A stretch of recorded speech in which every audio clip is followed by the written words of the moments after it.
Hello दोस्तों, in news programme में आपका स्वागत है और मैं हूं हिमांशु। हाल ही में भारत के रक्षा मंत्री श्री राजनाथ सिंह जी ने डीआरडीओ द्वारा आयोजित किए गए एक सेमिनार में हिस्सा लिया, जिसके दौरान उन्होंने कुछ बातें कही। उन्होंने भारत के जो डीआरडीओ के साइंटिस्ट हैं उनसे हाइपरसोनिक तकनीक को बढ़ाए जाने या उसको काफ़ी तेज़ी से विकसित किए जाने का आग्रह किया। तो इस आग्रह किए जाने के पीछे वजह दरअसल ये थी कि चीन ने हाल ही में एक हाइपरसोनिक ग्लाइड व्हीकल का टेस्टिंग की थी इसकी, जिसकी वजह से भारत के लिए भी कुछ चिंताएं बढ़ गई हैं। तो इसलिए आज के इस डिस्कशन में हम मिसाइल तकनीक और भारत के अब तक के पूरे सफ़र को एक बार देखेंगे और एक बार कनेक्ट करेंगे इस चीज़ को कि भारत का जो मिसाइल तकनीक और रक्षा प्रणाली जो पूरी हमारे पास मौजूद है वह अन्य देशों की तुलना में कहाँ खड़ी दिखाई देती है। भारत किस तरह से इस वक्त विश्व का आयातक देशों में प्रमुख है या निर्यातक देशों में प्रमुख बनता हुआ जा रहा है, दिख रहा है। क्योंकि हाल ही में बीच में एक सिप्री की रिपोर्ट भी आई थी जिसमें कई सारे पॉइंट्स निकल करके आए थे। तो आज इस टॉपिक में ओवरऑल इसी चीज़ को हम डिस्कस करेंगे। टॉपिक का नाम है भारत की मिसाइल तकनीक। डायमेंशंस हम रखेंगे, अभी न्यूज़ को देखेंगे और फिर प्रमुख मिसाइल्स की बात करेंगे। भारत के पास कौन कौन सी हैं जिन्हें प्रमुख रूप से हम अपने अस्त्रालय कहें, मतलब हथियारों के ज़ख़ीरे में रखते हैं। इसके अलावा भारत में मिसाइल तकनीक का क्या इतिहास है, सिप्री ने क्या रिपोर्ट में क्या क्या प्रमुख बातें बताई हैं, भारत का एक्सपोर्ट किस तरह से बढ़ा है या घटा है, हमारे लिए चुनौतियां क्या है, सरकार ने इसके लिए क्या प्रयास किए हैं, निष्कर्ष देखेंगे और एक प्रश्न रहेगा जिसे आप मेंस के स्तर पर लिखेंगे और इसकी ड्राफ्ट करेंगे, इस क्वेश्चन को सिनॉप्सिस बनाएंगे। यह विषय चूंकि जीएस पेपर 3 यानी प्रौद्योगिकी सुरक्षा और आर्थिक विकास को भी शामिल कर सकते हैं, हम इससे जुड़ा हुआ है। तो अगर कोई फैक्ट पूछा जाए तो उसको भी बता दीजिएगा, कोई लिखने के लिए क्वेश्चन आए तो लिख लीजिएगा। जो न्यूज़ है वह है इंडियाज मिसाइल कैपेबिलिटी, क्योंकि हमने जैसा जिक्र किया ही कि रक्षा मंत्री श्री राजनाथ सिंह जी ने डीआरडीओ के वैज्ञानिकों से ऐसा आग्रह किया है। तो प्रमुख एक तकनीक की चर्चा है, मतलब एक शब्द की चर्चा है,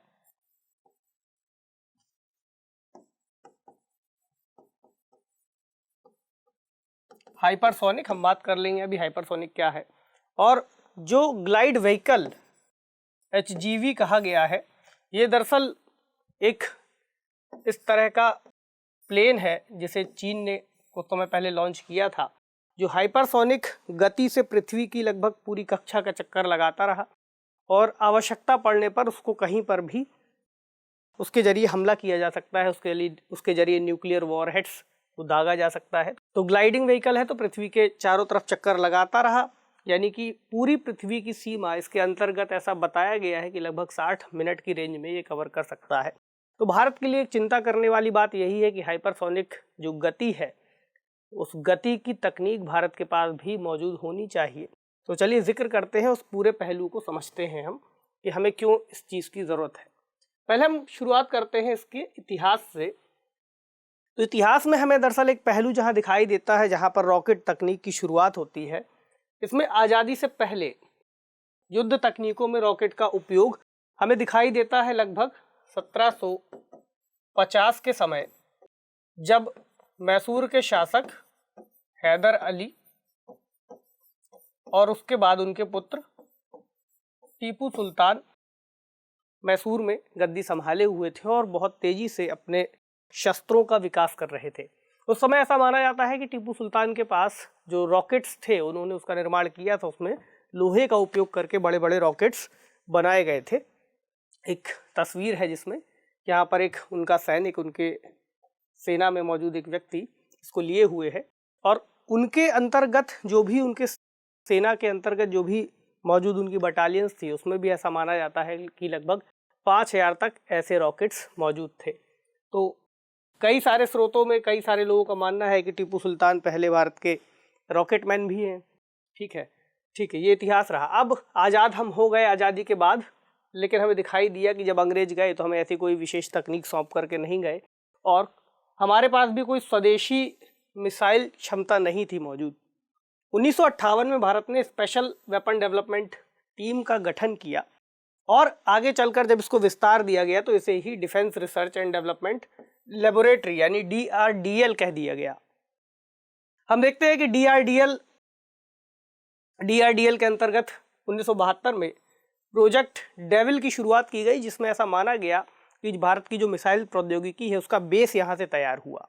उसके बाद 1982 तक integrated guided missiles development programme शुरू हुआ और इसे DRDL के अंतर्गत ही चलाया गया और इसके जरिए भारत के अंतर्गत मिसाइल तकनीकों पर बहुत ज़्यादा काम हुआ।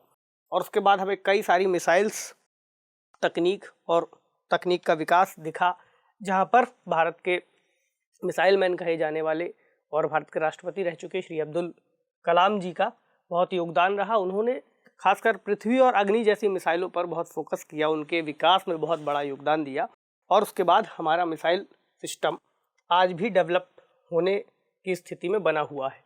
अभी हमारे पास जो प्रमुख मिसाइल्स हैं हम उनकी बात कर लेंगे। वैसे तो मिसाइल्स को अलग अलग आधार पर कई सारे क्राइटेरिया में डिवाइड किया जा सकता है। जैसे कोई मिसाइल हो सकती है सतह से हवा में मार करने वाली, एक हो सकती है सतह से सतह में मार करने वाली यानी सरफेस टू सरफेस, एक हो सकती है हवा से हवा में मार करने वाली, हवा से सतह पे मार करने वाली, सतह से समुद्र में, समुद्र से सतह पर। इस तरह अलग अलग प्रकारों का वर्गीकरण मिसाइल्स के अंतर्गत हमें देखने को मिलता है। एक मिसाइल है एंटी टैंक गाइडेड मिसाइल, जिसमें भारत ने एक मिसाइल का निर्माण किया है, इसे नाग मिसाइल कहा गया है। तो उसका यहाँ पर इमेज दिखाया गया है, 20 किलोमीटर इसकी मारक क्षमता है, रेंज है। इसी का एक वर्जन है जिसे हेलीकॉप्टर से दागा जा सकता है, इसका नाम है हेलिना यानी हेलीकॉप्टर नाग जोड़ करके बनाया गया है। एक और मिसाइल है अपने पास stand off anti tank missile, और इस तरह से मैन पोर्टेबल ATGMs यानी एंटी टैंक गाइडेड मिसाइल्स जिसे कहा जा सकता है हमारे पास मौजूद हैं। तो इसी तरह हम जो भी मिसाइल्स हमारे पास प्रमुख है उनका नाम ले लेते हैं।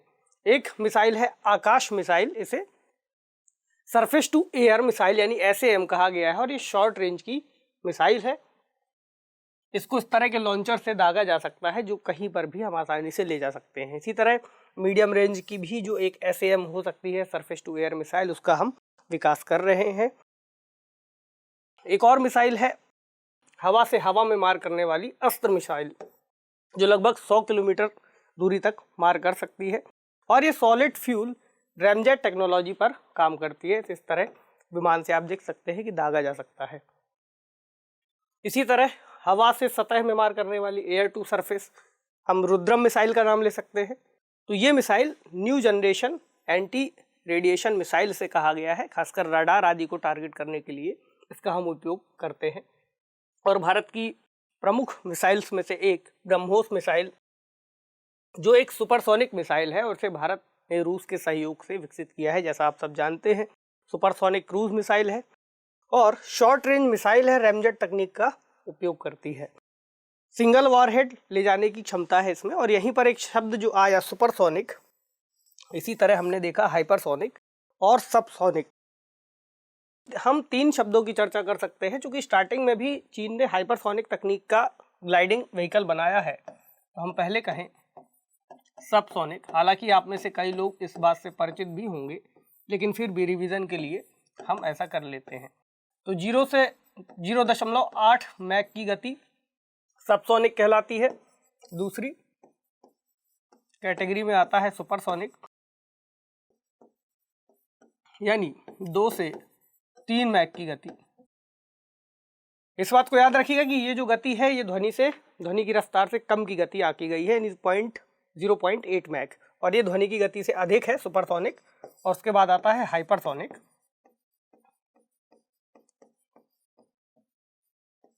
जहां पर जो गति है उसे 5 मैक से अधिक बताया जाता है, इतनी होनी चाहिए, तब वह हाइपरसोनिक कैटेगरी में आएगा। तो चीन ने जो हाइपरसोनिक ग्लाइड व्हीकल का डेमोन्स्ट्रेशन दिखाया है या फिर ऐसा बताया जा रहा है, तो उसकी गति लगभग 22 मैक तक हो सकती है, ऐसा भी जानकारी मिलती है। ठीक, तो ये हो गए हमारे पास ब्रह्मोस। तो ऐसा माना गया है कि ब्रह्मोस के ही हमें अगले चरण को डेवलप करना है जो हाइपरसोनिक स्पीड तक जा सके। तो इसी के लिए रक्षा मंत्री जी ने DRDO से आग्रह भी किया है। अभी हमारे पास एक और मिसाइल है जो लंबी दूरी तक जा सकती है, इंटरकॉन्टिनेंटल बैलिस्टिक मिसाइल यानी ICBM अग्नि 5, अग्नि सीरीज की एक उन्नत मिसाइल। जिसकी जो क्षमता है 5000 किलोमीटर से अधिक है और अभी ये ऐसा बताया जाता है कि डेवलपिंग फेज में है, बन रही है। 3 चरण वाली ये मिसाइल है, उसमें सॉलिड प्रोपेलेंट का इस्तेमाल किया गया है। कुछ अन्य मिसाइल्स भी हैं जिनका उपयोग सेना के द्वारा किया जाता है, जैसे पृथ्वी एक मिसाइल जिसकी रेंज 150 किलोमीटर बताई गई है। तो पृथ्वी एक अभी काफ़ी पुरानी हो गई है, उसकी जगह पर प्रहार मिसाइल को लाया गया है। इसी तरह पृथ्वी 2 जिसकी रेंज 250 से 300 किलोमीटर, धनुष अभी उपयोग में लाई जा रही है 250 से 400 किलोमीटर, और इसी तरह अन्य मिसाइल्स हमारे पास हैं। अगर रेंज को हम देखें, हमने जिस रेंज की बात की, तो जैसे चीन ने बताया कि वह जो प्लेन है, वह ग्लाइडिंग प्लेन, वह पूरे पृथ्वी की चारों तरफ चक्कर लगा करके कहीं पर भी अटैक कर सकता है। हमारे पास अभी जो रेंज है उसमें हमने जिन मिसाइल्स का जिक्र किया 1000 किलोमीटर, या फिर अग्नि की बात करें तो 5000 किलोमीटर या उससे अधिक, तो हम कितना रेंज कवर कर पाएंगे ये भी जानना जरूरी है। तो ये लाल वाली लाइन का लगभग एरिया हमारे 1000 किलोमीटर के आसपास का आता है, जिसमें हमारे कई पड़ोसी देश और उसके कुछ हिस्से कवर हो जाते हैं।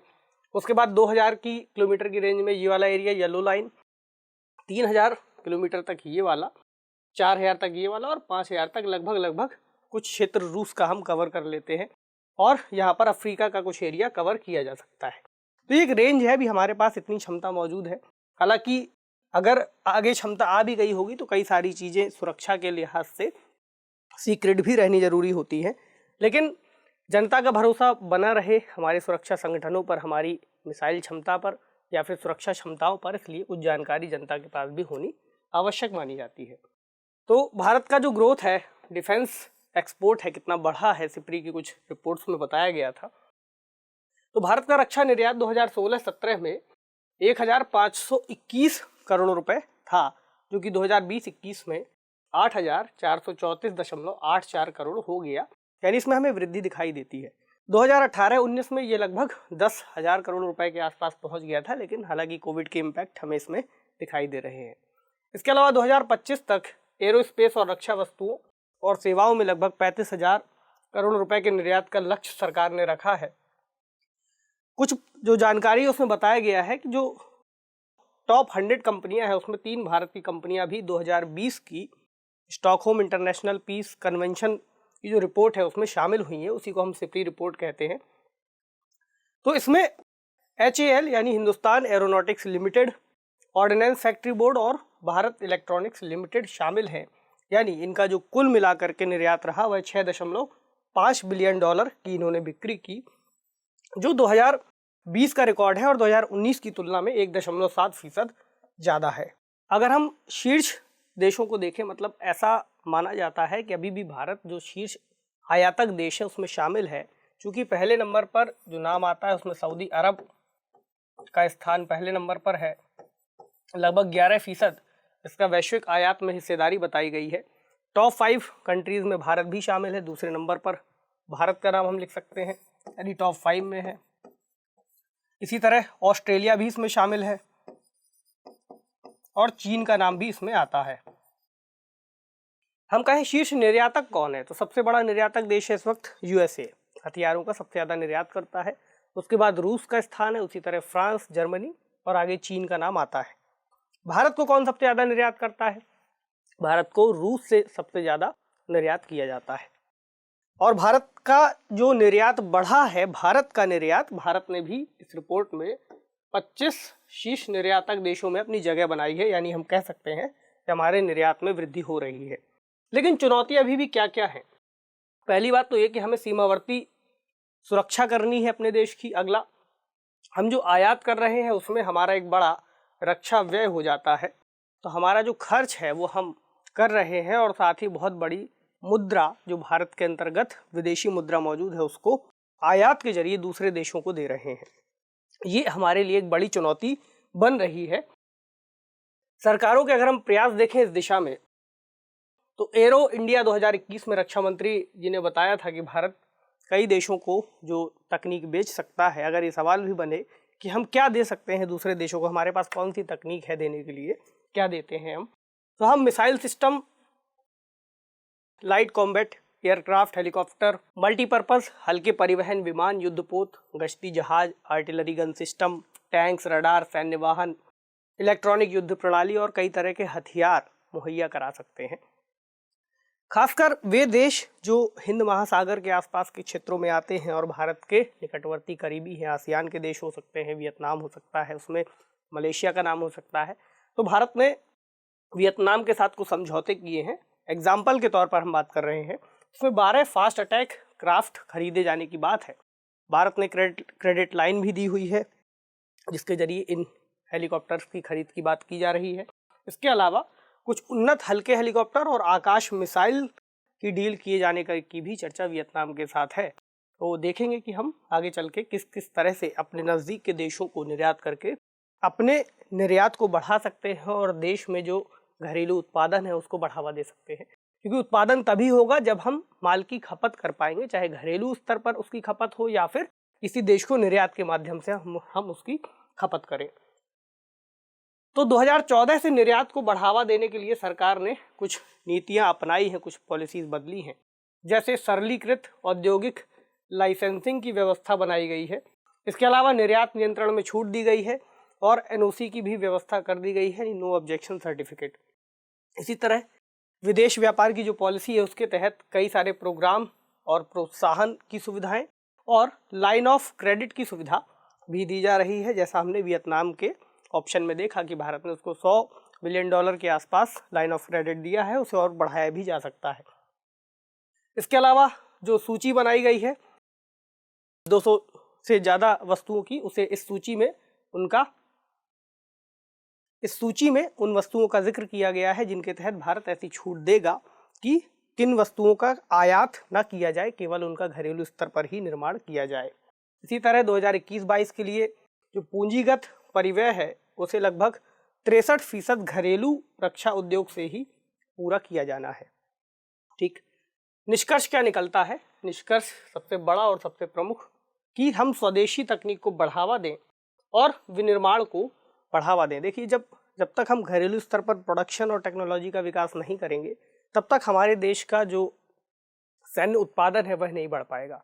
अगर आप आज के समय अमेरिका जैसे देशों को देखें तो अमेरिका का एक बहुत बड़ा जो आय का स्रोत है वो है उसका डिफेंस की जो इक्विपमेंट्स है उनका एक्सपोर्ट करना। और शुरू से ही लगभग प्रथम विश्व युद्ध के बाद से जब हम अमेरिका को देखते हैं, अमेरिका इस चीज़ में बहुत आगे बना हुआ है।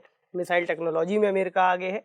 तो चूंकि किसी चीज़ की जितनी डिमांड बढ़ती है, चाहे वैश्विक स्तर पर हो या घरेलू स्तर पर हो, उसी हिसाब से उसका उत्पादन भी होता है। जब तक हम आयात करते रहेंगे हमारे देश में तकनीक का विकास भी धीमा रहेगा, साथ ही उत्पादन भी धीमा रहेगा। तो सरकारों के प्रयास इस दिशा में बहुत महत्वपूर्ण है कि हम स्वदेशी उत्पादन को बढ़ावा दें, साथ ही हम निर्यात को भी बढ़ावा दें ताकि हमारे यहाँ प्रोडक्शन में डिमांड आए, और जब डिमांड आएगी तो हम उसकी आपूर्ति भी करेंगे, यानी सप्लाई के जरिए, और बाहर निर्यात के जरिए हम विदेशी मुद्रा का अर्जन भी कर पाएंगे। रही बात हथियारों के होड़ की, तो हथियारों की होड़ में शामिल होना कोई अच्छी बात नहीं है किसी भी देश के लिए, और ऐसा कोई देश खुलकर कहता भी नहीं है। जैसे चीन ने भी इस बारे में ऐसा कुछ नहीं कहा कि वे उस हथियार का प्रदर्शन केवल इसलिए कर रहे हैं ताकि किसी देश को डरा सकें, उस पर हमला कर सकें। तो ये एक तरीका होता है, एक डिटरेंस शब्द जो उपयोग किया जाता है, यानी किसी अपने शत्रु को या अपने विरोधी को प्रतिसंतुलित करना, इसकी भी एक नीति होती है। तो भारत अपने निर्यात को बढ़ा करके भी इस दिशा में एक स्थिरता हासिल कर सकता है। साथ ही रक्षा निर्माण जैसे जैसे बढ़ता जाएगा, हमारी तकनीक उन्नत होती जाएगी, तो दूसरे देशों को भी मदद कर सकते हैं और खुद के लिए भी हम इसका उपयोग कर सकते हैं यदि ऐसी कोई आवश्यकता पड़ती है। ठीक है, तो इसी के साथ ये टॉपिक यहाँ खत्म करते हैं और सवाल देखते हैं। सवाल है, भारत की प्रमुख मिसाइल तकनीक पर चर्चा करते हुए बताइए कि सरकार ने घरेलू रक्षा विनिर्माण को बढ़ावा देने के लिए कौन कौन से प्रयास किए हैं। तो जिन मिसाइल्स और उनका प्रमुख रूप से हमने जिक्र किया, हल्का सा इतिहास का एक आध लाइन में जिक्र कर सकते हैं आप, उसके बाद इसको समअप कीजिएगा और जिन पॉइंट्स की हमने चर्चा की कि इसका क्या लाभ हो सकता है उसको कंक्लूजन वाले पॉइंट में लिखिएगा, और जो प्रमुख बिंदु हमने चर्चा की उसको मेन बॉडी में लिखिएगा। तो 250 शब्दों में उस उत्तर को आपको फ्रेम करना है। तो आज के टॉपिक में इतना ही। आपसे मिलेंगे अगले सेशन में किसी नए टॉपिक के साथ। तब तक पढ़ते रहिए। शुक्रिया।